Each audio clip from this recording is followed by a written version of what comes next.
Hi everyone, so in this video I will show you how to transform a one-track looper into a two-track looper. So this is a Boss RC-1. This will also work with the RC-3, the RC-5.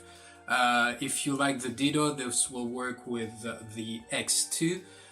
This will not work with mono pedals. So basically what we're going to do today is use the stereo function to make two mono tracks instead of one stereo track. So that's the trick for today.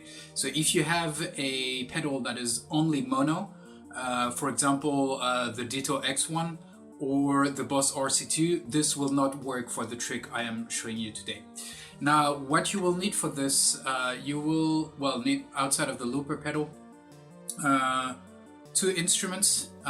If you are planning to do it with only one instrument, I will give you a trick at the end on how to do that. So in the example today I will use my guitar and I will use a synthesizer, but again you can use anything you want that has an input jack. You will need either a mixer if you have one. Here I'm using my Tascam M164UF. If you have a mixer, you will need either a mixer with two sends or one send and one sub output. So I will explain that a little bit later. If you don't have a mixer, there's another solution. I will talk about it at the end of the video. You can check the chapter. If you have an ABY pedal, such as the Boss line selector, you will be able to do that as well. But at the beginning, I will show it with the mixer because I think that is the easiest way to do it.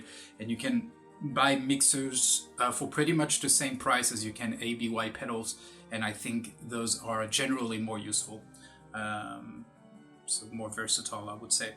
So what is the trick? The trick is basically to use, as you can see here, there's input A, input B, output A, output B.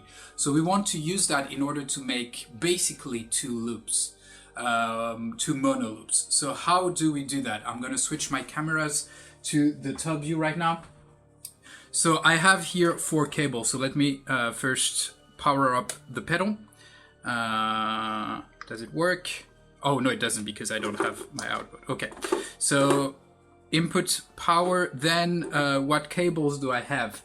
I have here 2 inputs, so A and B. So these are my sends. So I have, on this particular mixer, I have 2 sends. I can select what instrument send to what channel. So if I want my guitar to send to aux1, I can check it like that. If I want my guitar to send to aux2, it's gonna be this way. Now, if you only have one send on your mixer, you can also use the sub output. If you have a sub output, it's quite easy. You just set it up so that your sub sends to your second auxiliary, and that will work. If anything is not clear, please feel free to put questions in the comments because I can understand if it's the first time that you're doing that, it's a little bit complicated, so feel free to ask me questions. Now our outputs, very easily it's gonna be put into 2 channels. So here I have, for me it's gonna be channel number 5 and channel number 6, but it can be whatever you want. And so I can play either channel. So let me give you a very quick example on how that would work. So here my synth is not sending anything, so we cannot hear it. But if I turn the knob, the auxiliary knob, you will be able to hear it through the input 1. So it's going to be basically on the what I'm going to call the first track. So let me record a simple 251.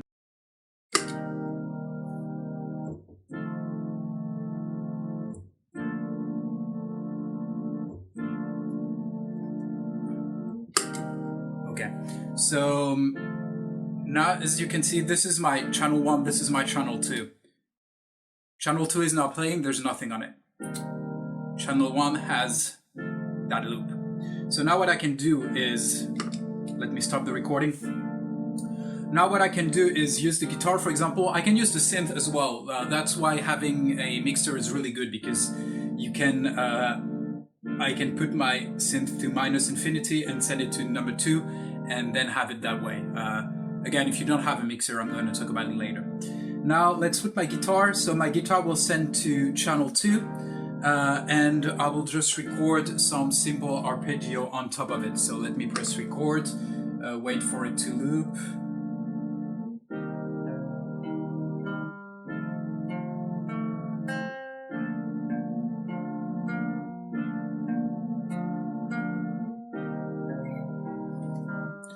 Perfect rhythm here. So I can mute my guitar, I can mute my synth.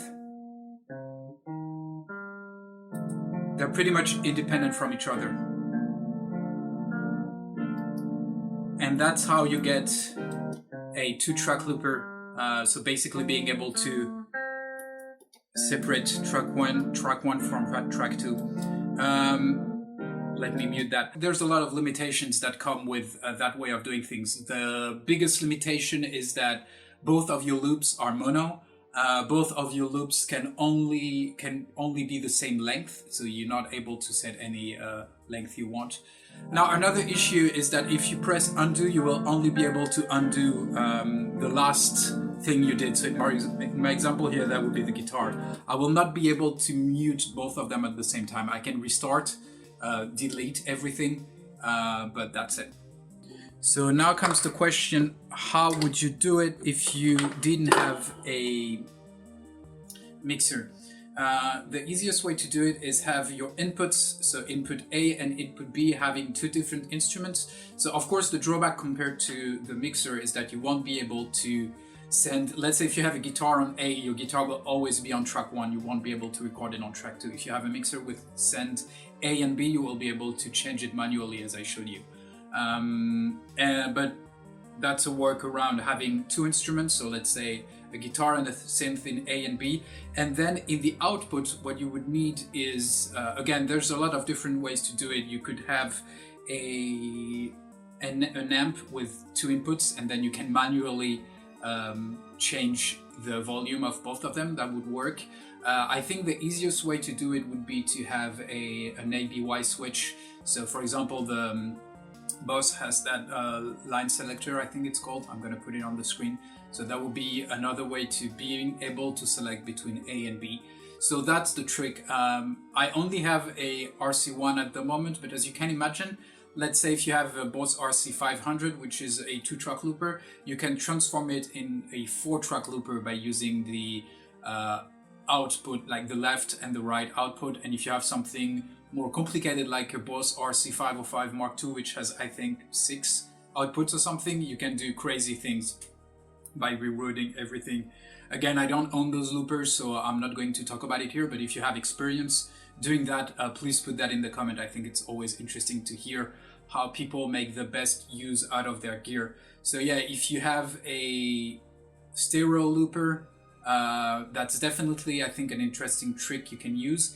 If you're thinking about buying a looper and you're a guitarist interested in doing other stuff, I would advise you to buy a stereo looper, because now I just showed you that trick, but there are a lot of different things you can do with that.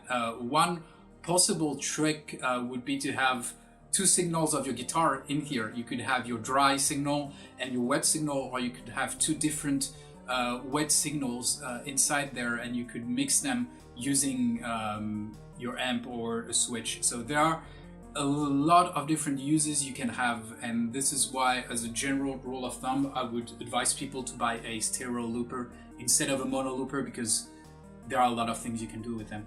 I hope this video was informative.